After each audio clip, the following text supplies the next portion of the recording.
Oui, je vais passer à faire la correction de l'exo 1 et 2 et vous donner bon, les indices, les pistes pour l'exo 3 pour ceux qui n'ont pas encore fini. Donc l'exo 1, on devait copier ces fichiers HTML, renommer un XML et voir les problèmes que ça nous donne. Donc pour HTML, normalement, HTML c'est plus flexible et même si on a un problème de balisage, il montre quelques contenus. XML, il est beaucoup plus strict. Donc les documents, comme je vous pose en fait la question, les documents pour bien l'afficher, ça doit être bien formé ou ça doit être valide. Oui, Pierre, vous pouvez continuer avec l'Exo 5. L'idée, si on arrive, on peut arriver à finir l'Exo 6 aujourd'hui peut-être. Ça va beaucoup plus vite que j'attendais. Donc ma petite question, c'est alors, si ça affiche, en fait, quand on clique sur directoire.xml ou répertoire, je ne me rappelle plus les noms en français, .xml, si ça affiche un message d'erreur, Firefox, dans ces cas, euh, s'il y a une erreur de cette forme-là, ça c'est par rapport à quoi? Parce que le document, il est il y a un problème avec les documents qui n'est pas bien formé ou c'est que les documents n'est pas valide. Est-ce que quelqu'un peut répondre? Peut-être en ligne ou...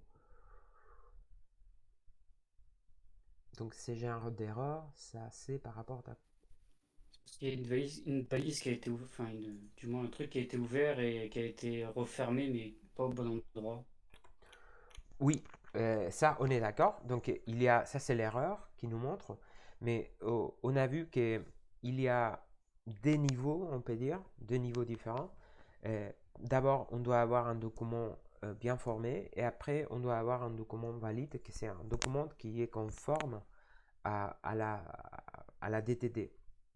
Et ces genres d'erreurs, les navigateurs suffit à nous montrer en fait que les documents, ce n'est pas bien formé. Donc comme vous disiez, c'est un problème de que la balise, bon, ça c'est indiqué dans cette ligne-là, la valise, on va ouvrir la valise d'ouverture sur name. Bon, ça je l'ai en anglais, mais ça sera non en français. Euh, et puis, on va avoir notre valise d'ouverture. Donc, l'ordre, ce n'est pas les bons. Et ça, il faut les changer. Et c'est pour ça, les documents, il n'est pas bien formé et ça nous montre une erreur. Du coup, bon, ça c'est vrai. Ça, c'est la version en anglais que j'ai sur les diaporamas. Ça ne doit pas trop changer par rapport à la version que vous avez en français, mais c'est la même idée, c'est le même principe. Donc ici, les erreurs, si on débug un par un avec les navigateurs, la première erreur, c'est cette ligne-là. Puis, il y a ici quelques autres erreurs qu'on va détecter avec les navigateurs.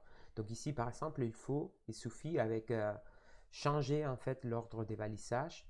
Et puis, par exemple, dans ces cas, euh, la valise de fermeture, au lieu de name, il a mam, donc il faut les changer pour name. Ou adresse ici, par exemple, il avait dans la version en anglais, il y avait un E des plus, donc il faut la quitter. Et puis, par exemple, par rapport à personne, dernier élément personne, il a une balise d'ouverture. Donc ça, il va être détecté aussi avec les navigateurs. Il faut mettre une balise de fermeture. Donc ça sera un document euh, bien formé. Une fois qu'on a les documents bien formés, on l'ouvre avec les navigateurs et ça doit nous donner la structure d'un fichier XML et du coup on peut dire que c'est bien formé. J'espère que pour les premiers exercices ça va.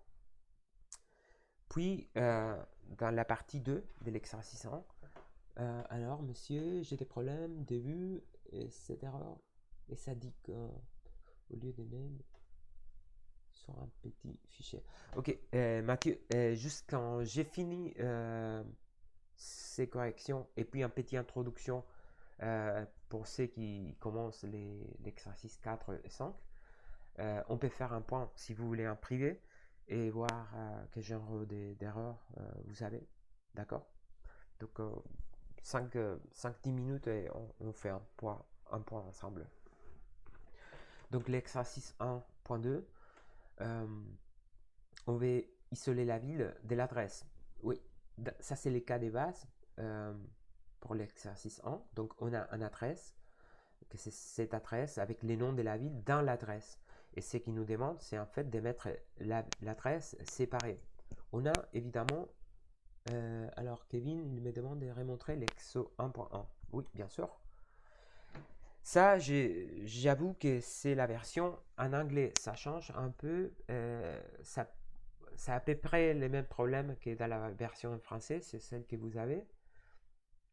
Mais ça doit être, si vous voulez prendre une capture d'écran, peut-être, ça doit être très pareil. Donc, un des problèmes, ça a été l'ordre des valisages ici, dans cette ligne-là.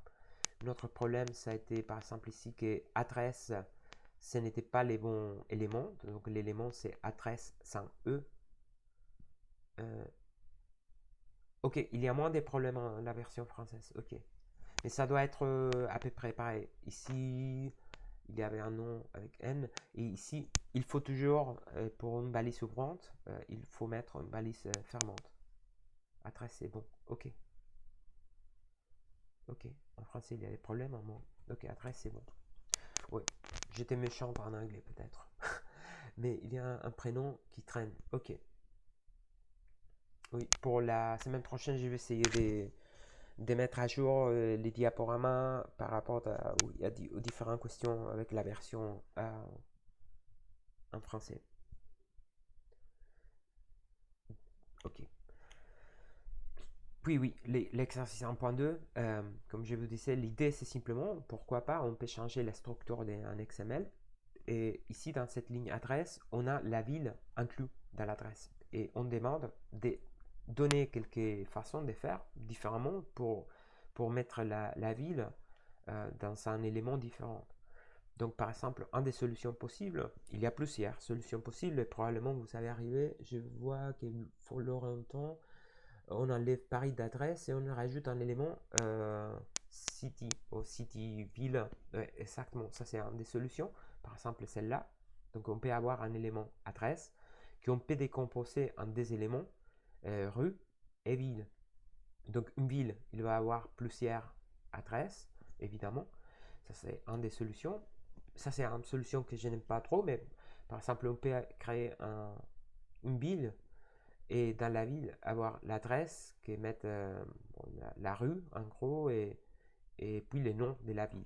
Ça, c'est une autre solution possible. J'espère que vous n'avez pas eu trop de problèmes par rapport à ça. Puis la solution d'Arthur, en français, découvert. La solution des Florentins, ce n'est pas. Alors, la solution Bill, Paris, adresse. Oui, alors, c'est bien. Euh, la solution des Florentins, c'est un petit peu différent et c'est encore bien. Ça, si je comprends bien par les textes, l'idée, c'est de découper ça en deux éléments tout simplement, donc adresse et bill. Oui, pourquoi pas. Donc il n'y a pas d'imbrication interne dans l'adresse. Ici, je mets un petit niveau d'imbrication. Donc en adresse, elle est composée d'un rue, un street et en cité. Mais il y a toujours des solutions différentes et possibles. On n'a pas de solution, on peut dire, une fois on a une définition, c'est pour ça qu'on voit cet exercice ici, on a une définition de la DTD. La DTD va nous montrer exactement comment on doit créer l'XML. On est contrainte à la DTD. Mais tant qu'on n'a pas un DTD, on peut faire un peu comme on veut. Et voilà, ça sont adresse, rue, exactement. Jordan, ouais, parfait. Jordan, il a pris plutôt ce genre de solutions. Bon, il a nommé différemment, évidemment, mais ouais, Jordan, il a fait exactement comme ça. Puis, par rapport à l'Exo 2, c'est assez trivial si on trouve la solution. C'est simplement qu'il y a un monsieur qui s'appelle Gérard avec accent dans la E et il est affiché comme Gérard sans accent.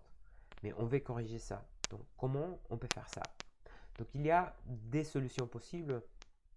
Euh, euh, pour la première solution, il y a les caractères pour la E avec accent, que c'est ce caractère-là en XML, il faut faire attention, les caractères accentués en XML sont différents à ceux des HTML. Donc il faut avoir un tableau. Ça, vous pouvez les trouver dans les supports des cours. Donc c'est pour ça, entre autres, que vous pouvez télécharger les supports des cours et voir les différents caractères accentués. Une solution que je recommande de début, c'est toujours quand vous créez un fichier XML, mettre les codages. Donc XML version 1.0 et toujours mettre la ligne encoding égale à, bon, vous pouvez mettre, je pense que ça fonctionne si vous mettez UTF-8 directement, et sinon mettre ISO, ça c'est la norme ISO, donc son équivalent UTF-8 ou celle-là, 8859-1 ou -15, c'est une version un peu plus moderne. Donc ça sont les deux solutions, pas grand chose à dire. Et finalement, on arrive à l'exo 3. Je vais vous laisser encore un peu de temps pour ceux qui n'ont pas fini pour l'exo 3, mais je vais vous dire simplement que l'idée c'est, si je ne me trompe pas, donc on a dans l'exo 3 par la première fois une DTD. Ah oui, Lucas, il vient de dire aussi que les codes, il y a un autre code, que c'est les 233. Et ça doit marcher aussi. Je pense qu'il y a... bon, si je me trompe, si quelqu'un peut tester les descentes 1 et voir que ça marche, je pense que ça doit marcher. Probablement, il y a... Ok, ça marche. Donc, peut-être qu'il y a...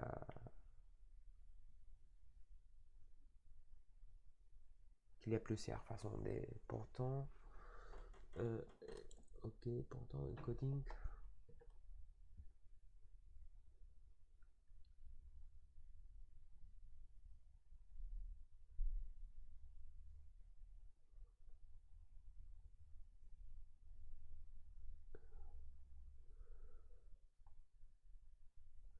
Oui, c'est censé marcher aussi. Tous les deux. Et UTF-8, oui, vous pouvez les mettre. Jordan, est-ce que vous avez mis UTF-8, ça vous donne... Je pense que ça doit marcher.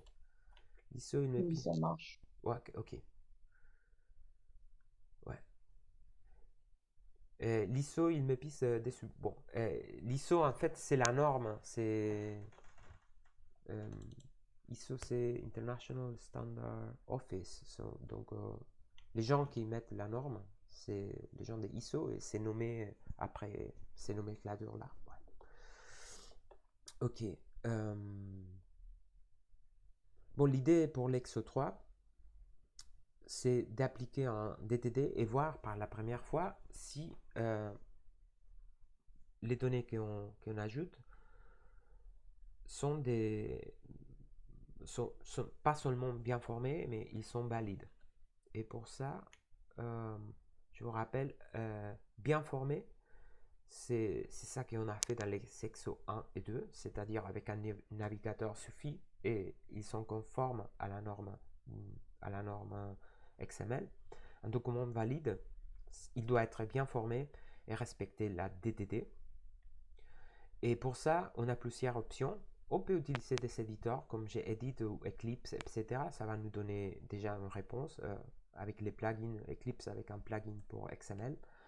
On peut utiliser aussi, il y a un validateur en ligne que je ne vous recommande pas trop parce que vous ne pouvez que tester 3-4 fois par IP toutes les 30 minutes, je ne sais pas quoi, mais parfois ça peut arriver. Vous pouvez chercher un Google Validator W3C, donc ça, et XML, et ça va vous donner un validateur en ligne, ou ce qu'on vous recommande de télécharger XML Lint. Donc pour voir si un document est valide, je vais partager maintenant cet écran avec vous.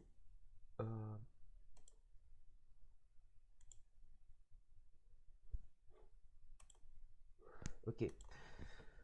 Donc l'idée, la syntaxe, j'ai la copiée déjà, c'est XML lint. Puis je vais mettre normalement no out, c'est-à-dire no output, parce que si on met avec un output, ça va afficher tout l'arborescente en fait tout entière. Et ce n'est pas très intéressant d'afficher ça. Donc on met no out. Et puis valide pour dire on va essayer de valider les documents et puis ensuite les noms des documents. Dans ces cas, ça sera 03-répertoire.xml. Si on essaye de valider, on va voir, oups, j'ai mis quelques erreurs ici, valide, no out, and out, no out. Donc si on met cette ligne là, c'est en sorte, l'affichage, c'est en sorte des compilateurs, bon, c'est un analysateur parseur plutôt, mais ça va nous afficher où il y a des différents problèmes de validation par rapport à la DTD et quelques pistes pour essayer de résoudre ça. Donc une fois qu'on a les problèmes, il faut tracer chacun des erreurs, essayer de trouver la solution. Avec, ouais. Donc, par exemple, j'ai corrigé dans les fichiers répertoire seul des solutions.xml ces problèmes. Si on exécute maintenant, il n'affiche rien, c'est-à-dire il n'y a pas de problème. Du coup, la résolution, c'est valide.